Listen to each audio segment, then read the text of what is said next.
of the player's position, and they ranked Lamar Jackson at number 1.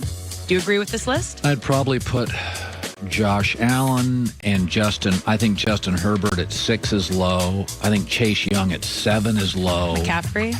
Yeah, I mean, McCaffrey got hurt, though, a couple times last year. I would say right now I'd put Josh Allen 1, Justin Herbert 2, Chase Young 3, Lamar 4, DK Metcalf. I mean, listen, they're all great. McCaffrey worries me. Chase Young is too low at 7. He looks, to be honest, he looks better than Khalil Mack. Yeah. He looks like a stronger version of Khalil Mack. So I think he's low. Herbert and him are low. There is so much talent under 25 when you look at that list. And you know what? Most of the kids, we put so much pressure on them. Yeah.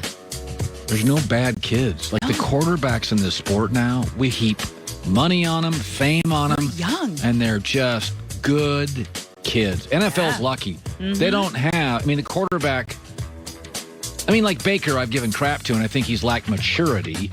I don't think he's a bad guy. No. I just think he plays along with you, too. Yeah, I think he needed to grow up. But most of the kids under 25, you would have no reservation to build your franchise around and give them $100 million. They're quality people. Yeah. Well, Justin Jefferson was a standout wide receiver in his rookie season, and he was the 4th in the league with 1,400 receiving yards and 7 touchdowns. Many mock drafts last year had him going to the Eagles, but when they passed, the Vikings jumped to get him at 22. And Jefferson is very happy with the way things turned out. He said, a lot of people had me going to Philly, and I thought I was going to Philly. The funny part is, Philly was on the board, and then Minnesota called me. It's crazy how all of that happened, but I'm definitely excited that I'm on the Vikings rather than Philly. Well, they've got a better coach and they've got a better culture. If Minnesota wasn't in the division with Green Bay, we'd talk about them a lot more. But it was about a year and a half ago one of the better rosters in the league. Now they lost guys to injuries and free agency, so Zimmer's going to rebuild the defense, which they need to. They actually have unbelievable offensive talent. Their skill people are as good as anybody. But what happened to them last year, Mike Zimmer's a teacher. They were young on defense. He didn't have a preseason, and they were just lost in September. They are the team in the NFL this year. You can put it down. They're the double your win total team. They'll absolutely be. I think their win total is around 8.5. Bet the over. Bet the over on the Vikings. That's a 10-win team. That's a big burn for a team that is only 3 years removed from winning a Super Bowl. Yeah, that's hard to think about. Receivers, tight end, running back. Actually, their own line now is better than it was about 3 years ago. They've worked on that. And Kirk Cousins is fine. He's Derek Carr. You can win a lot of games with Kirk Cousins. You can win a lot of football. They go 11-6 next year. Nobody is shocked. No. Nobody. Good stuff. All right. Alex for the news. Well, that's the news. And thanks for stopping by. The Herd Lie News. Excited for Jason McIntyre. We do what we call it tomorrow's headlines today. The former newspaper guy stops by to predict. I imagine it'll be about the NFL draft. All fired up. There's one thing we all face. We know it. It's age. It's inevitable. I'm not going to ever be as young as I am in this second. But listen, how do you deal with age? Well, I try to eat right. Not perfect. I like my occasional, beers. Fight back. Got to take care of your body workout. How about adding a supplement every morning? The everyday supplement for guys with drive. M-Drive. Keeps you energized, strong, lean. A little fatigue lately? Put on some weight. Give it a try. Go to mdriveformen. Sitting on a couch watching Michael Jordan play in the finals. And I don't remember who it was against because he was in a lot of them. And I remember thinking to myself, well, he's not the thickest guy. He didn't have the best jump shot. And a lot of guys are 6'6". Everything with Michael just was so easy, just the hang time. And Kobe had a little bit of that. When people are great, you don't notice the mechanical excellence. It's just Justin Herbert, to me, it's just, you saw it in the first throws. He's just out there having fun and flinging it. He doesn't have to set up. He doesn't have to move it.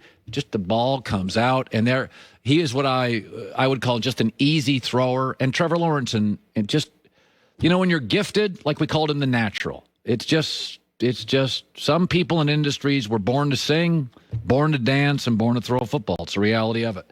Alex with the news. No. Turn on the news. This is the Herdline News. Colin, I got to add one more to that list for you. Just because I've watched Mike Trout from the moment he came in the league, another player, just so naturally gifted. Can field, can hit. Everything, just having fun. By the way, he got hit on the elbow last night. He got taken out of the game. What's the latest? We'll find out. It sounded bad on Twitter. I heard the sound of it. Yeah, I mean, it hit his pad. Yeah, luckily. But yeah, you just hope. You never want to see the best player in the game go down. Yeah.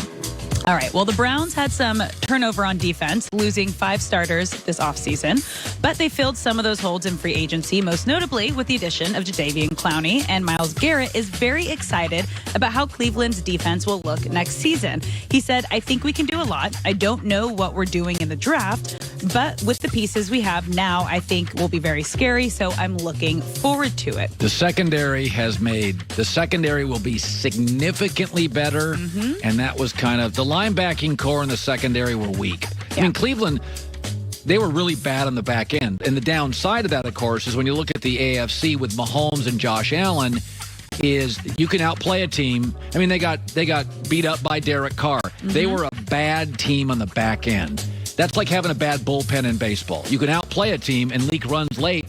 You won't win. Yeah, so Cleveland is really dependent last year on their pass rush because if Garrett didn't play, they got no pressure and they were bad. But I think the acquisition of John Johnson from the Rams was really almost as big as any acquisition in the NFL. He called plays, super smart, understands the game.